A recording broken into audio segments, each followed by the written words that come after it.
Welcome back, John. Another week. Hi, John. Another week down. Yeah, another one. We were on holidays last week. Did you enjoy them? I did. I was only local though. I was only floating around. It wasn't the best. No, I had loads to do with the homestead. You know, I've gone all off the grid now, John. Oh, let's go. My 5 chickens. Like hillbilly. 5 chickens and me apples. At harvest time, John. Oh, harvest time. Harvest time. My 2 small apple trees. Harvest time. So yeah, no, it was nice just to chill out and not set the alarm in the morning. It was nice, even though I don't sleep in anyway. Time consumed, just to chill. Yeah. But that's better sometimes than when we're on holiday, Absolutely. You're off next week, John. Off next week, no chance. So hopefully the weather clears up a bit. I hope it will, John. It's supposed to be 40 days and 40 nights. But John, this week, technology, is it? Well, I suppose we're big on technology here, and we were going to, I suppose, to have a chat about how technology connects people, and especially, I suppose, digital literacy is what you'd call it. Older people that would have started in a school system that wouldn't, there was no computer in the class. I even remember when I was a kid, like the computers are very basic in our class, but now kids are like, it's second nature to them, like and stuff. But if you're older and you want to connect and you want to stay kind of like, all your news can come through technology and stuff, like, so it's important that we kind of promote it here, and we do. Yeah. We have 2 IT workers, and they do a drop-in service where people can come in and they can have a chat about any IT issues. The lads will help you pick a new phone. The lads will set up a new phone. They'll fix Gmail accounts. They'll fix you with your laptop. They'll help you purchase one, as in they'll give you advice. You tell them what they need. Some great stuff there. So people are making the right decisions. It's really for people that are not computer savvy, as they call it. Yeah. That's good, because at least you're talking to someone that knows what they're talking about. Going in, someone trying to sell you something. But trying to sell you the theorist. They're on a commission. It's their job. But maybe that's not what you need. You don't need that graphic card that's putting the price of it up a computer €500. When you're just going to be wanting to contact grandchildren, or maybe live in another country, another part of Ireland, or whatever, or just check the lotto results, or whatever it may be. You know what I mean?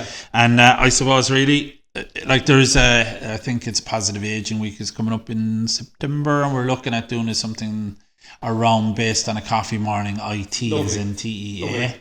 And we're setting it up. One of the lads here is going to be setting it up so where people can come in and have their coffee and stuff, and then just do a drop-in service on the day where people can go in and have a chat with the IT lads, fix some of their problems, give them a bit of advice, and then promote that and break down these kind of ideas that, if they wanted to do a basic computers class, it's not too heavy.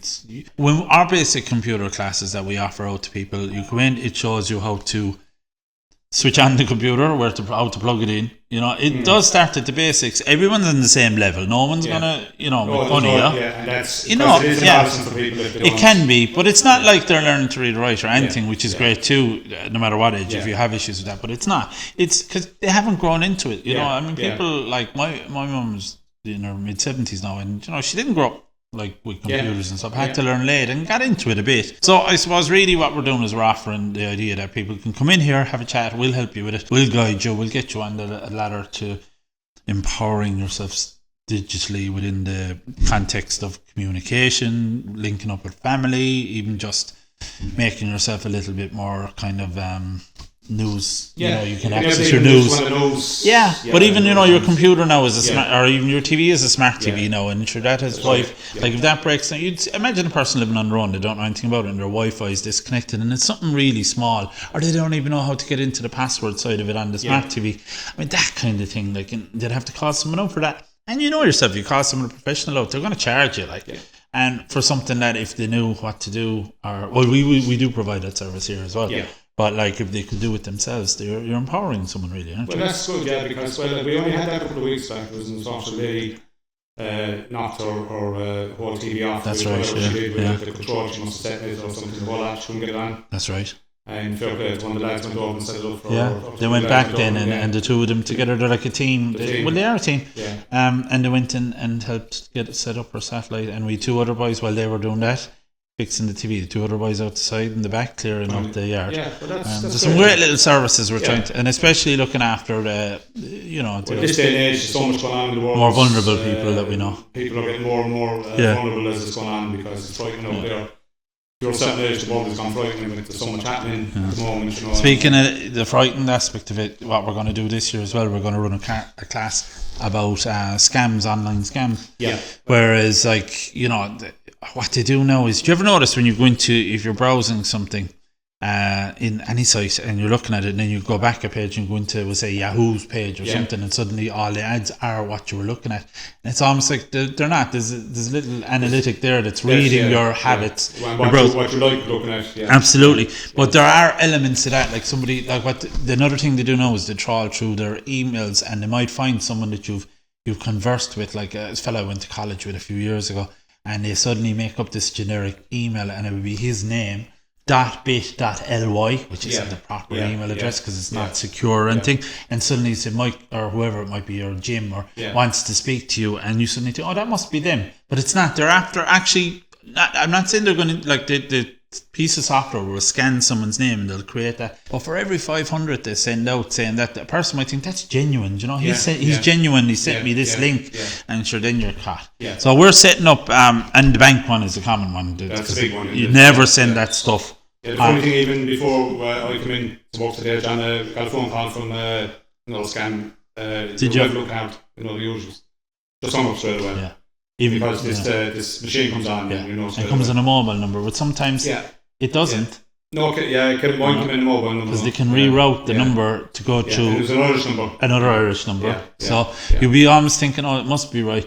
And I have people ringing me and says, is this right? And I say, look, if you think it's wrong, it's wrong. Yeah, hang up.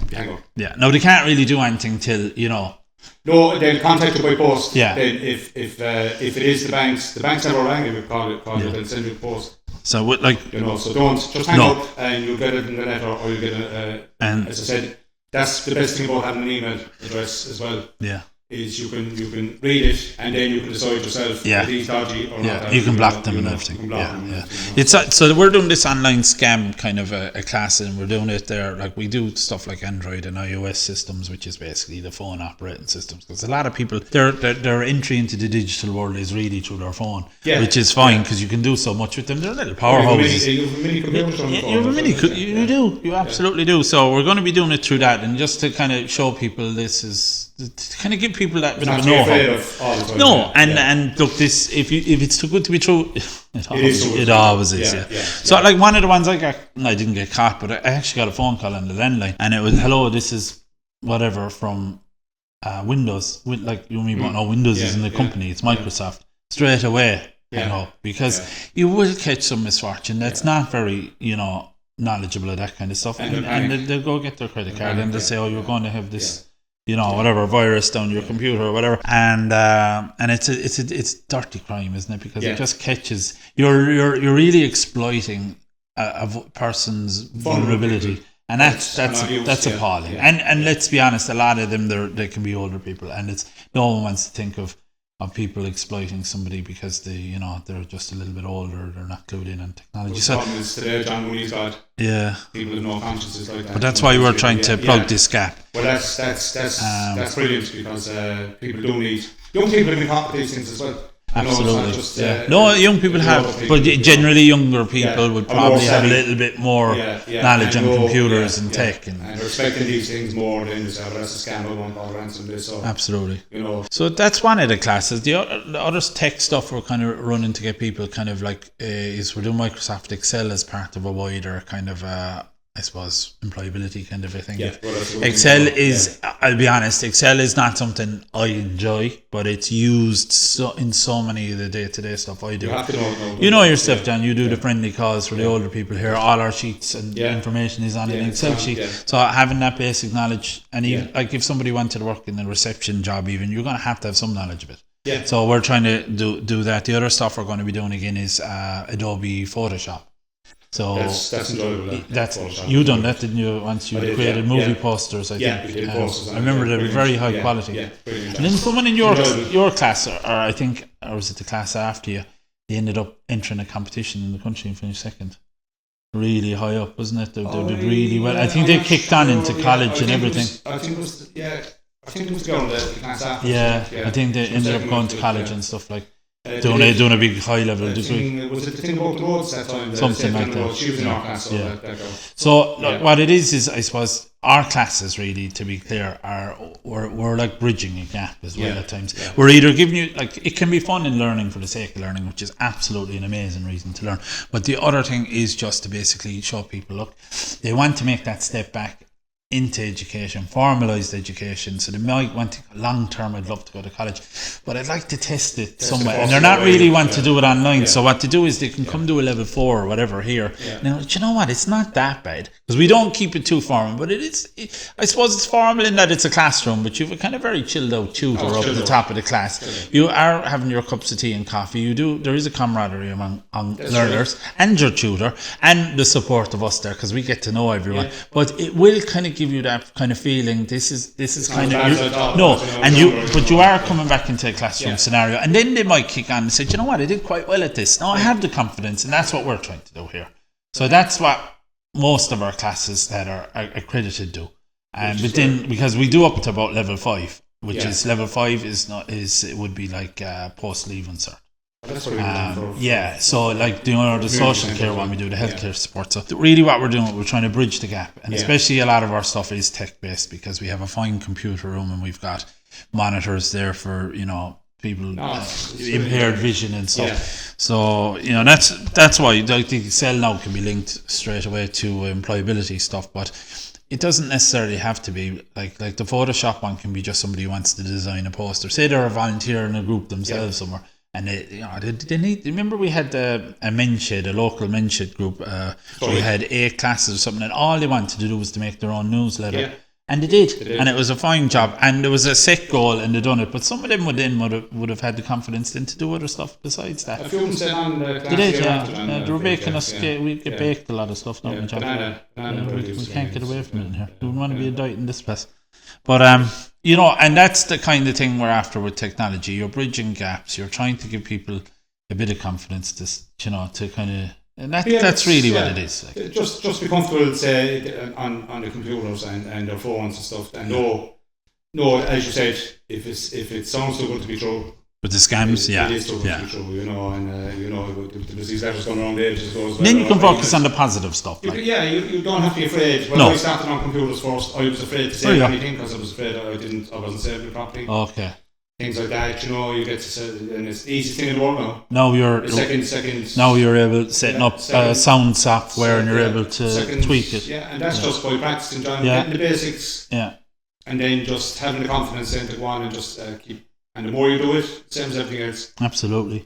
The more you're going to make mistakes with some of the things. Yeah, but just go back and do it again. Yeah. And I would recommend it to anyone out there. That's even for your mobile phone. Yeah. And no, today everyone needs an email address, unfortunately. You do, because even some of the online some of the reasons to do digital stuff here as well is just it's common sense stuff. Like if you want to get your medical card quicker, you register with medicalcard.ie. The paper thing they're trying.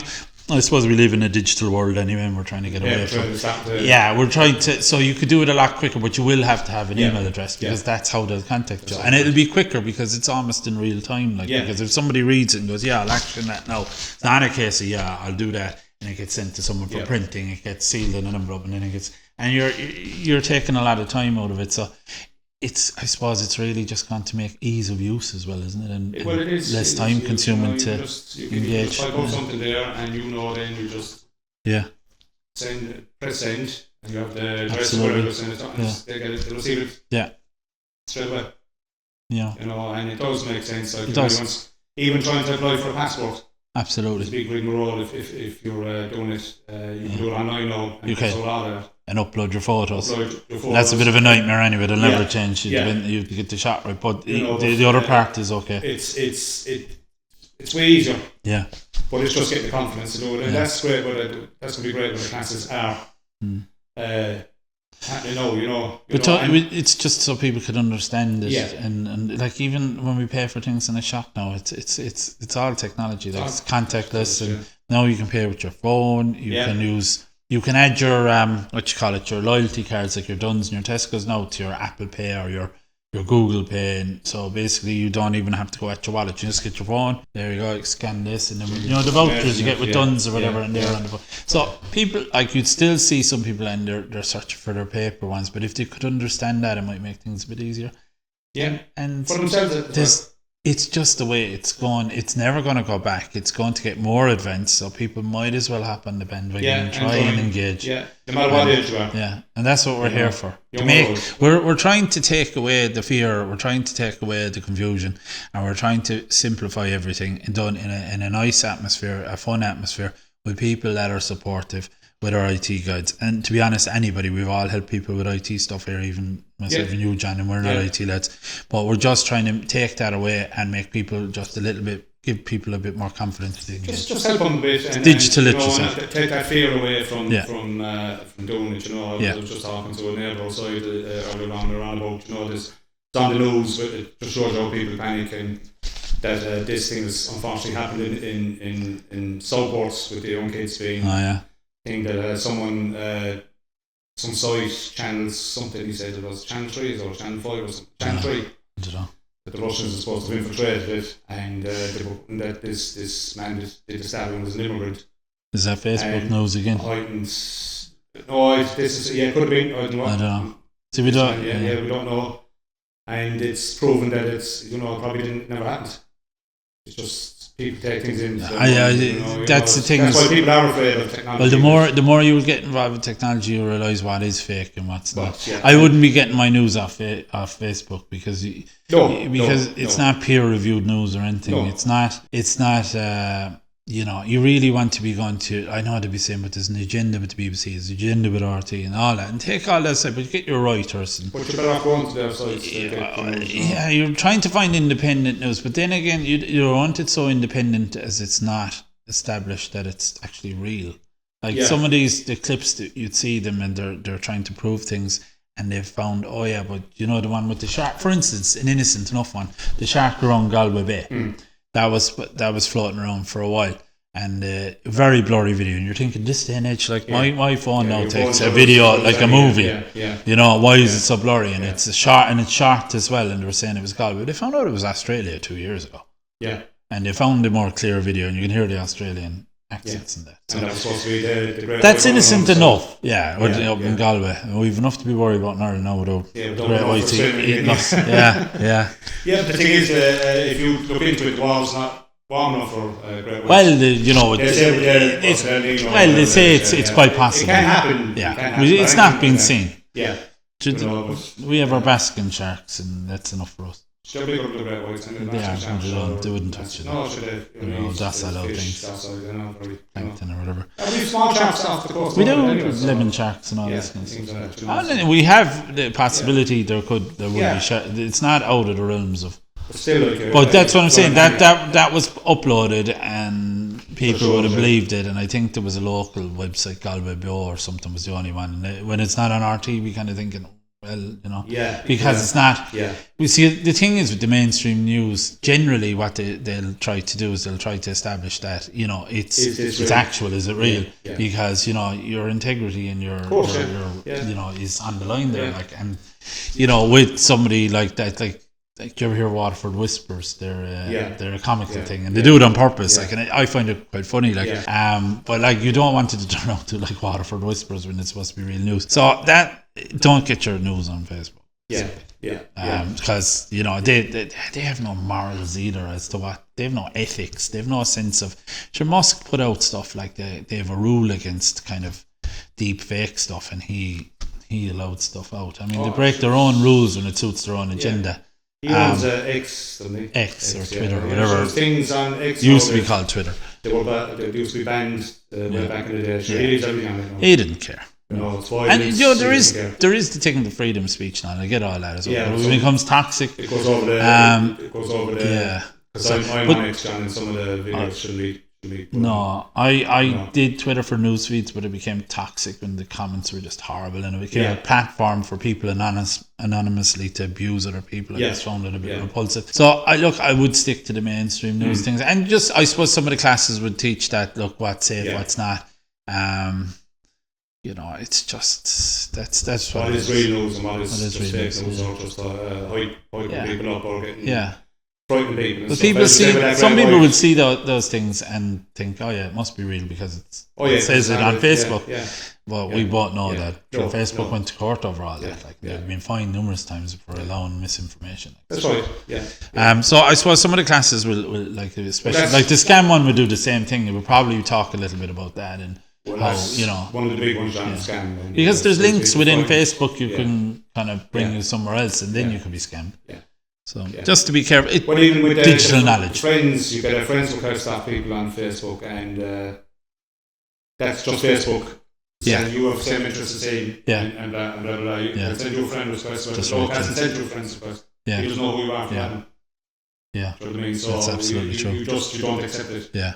No. And you know, sometimes the pictures, like, we even get them on our own Facebook page there, and it'd be somebody that clearly looks Eastern European, and the background is even in there, and it's very glamorous, and you know when it's a fake or a bot, as they say. Yeah. And you're trying to work out, like, and you know, the bots are a big thing as well, on a thing called Reddit, which is kind of like, Reddit can be good has lots of different interests, so you can pick all these subgenres that you're into. Say you're into classic rock, John, say I am, or whatever as well, and you can have a subreddit. Now you follow the news and that, and it's really good. But then they have things called bots, and they actually can make posts now, and they're basically a program making a post. It's AI is gone, so, but they're doing that a while. It's non-existent. And so you don't know if you're even talking to a human being, like. Yeah, you're probably not. So I suppose all this stuff that we'll do here will give you at least the knowledge that exists. Yeah. Obviously, we can all be caught, and we can all be.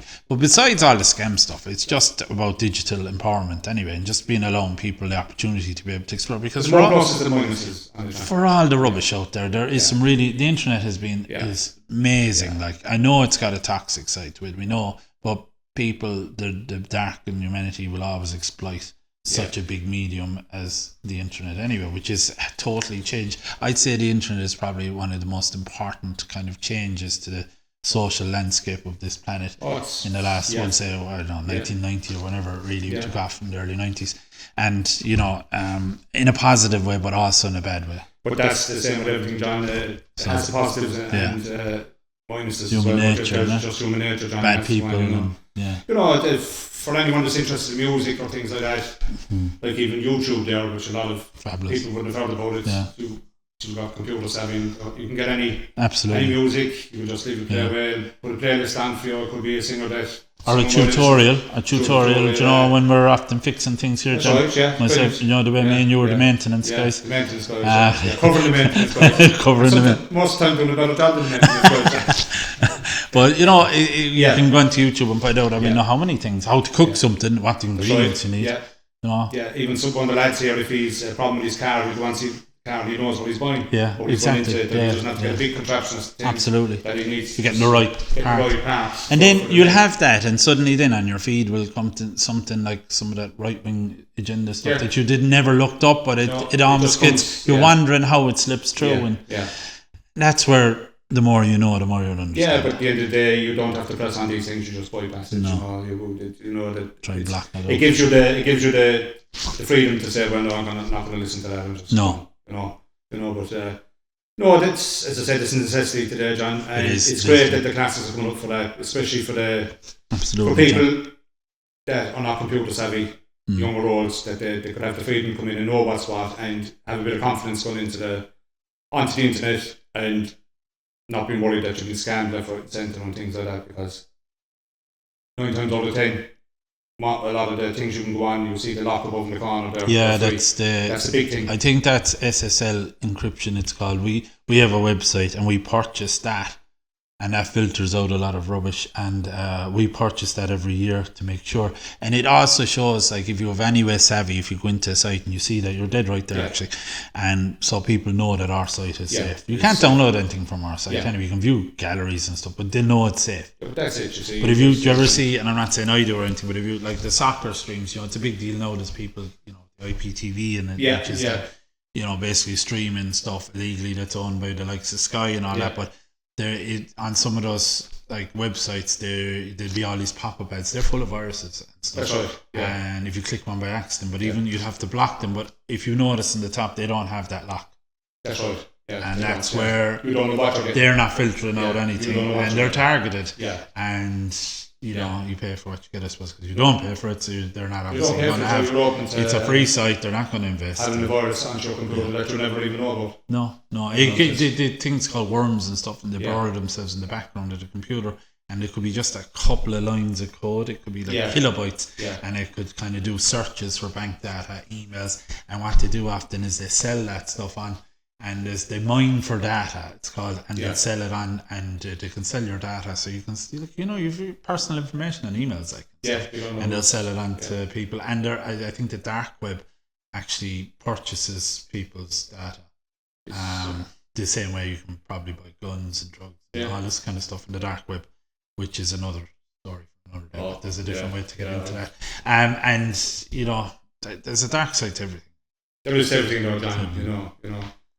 Well, John, we've come to the end of the show. Thanks very much for that today. Thanks, John. I hope the people out there enjoyed it with technology. Just to show people not to be afraid of it, but just to be wary of it. And hopefully we'll see some for some of the classes here. And this time next year, be more aware of things. It'll be great. You know. New faces. Love to see new faces, John. New faces here anyway, you know, and it's great. And we'd just like to thank Limerick City Community Radio for leaving us waffle on every second Sunday, and also St Mary's Adult Education Centre. And I'd like to thank John as well, because he's put a lot of work into these shows. You too, John. You know, I'm only here, John, for the... You're eye candy, John. You're the eye candy, John. You're the eye candy. Just as well they can't see me, John. So we'd like to say goodbye. Have a great rest of your bank holiday weekend, and we'll talk to you again in 2 weeks. Thank you. Bye.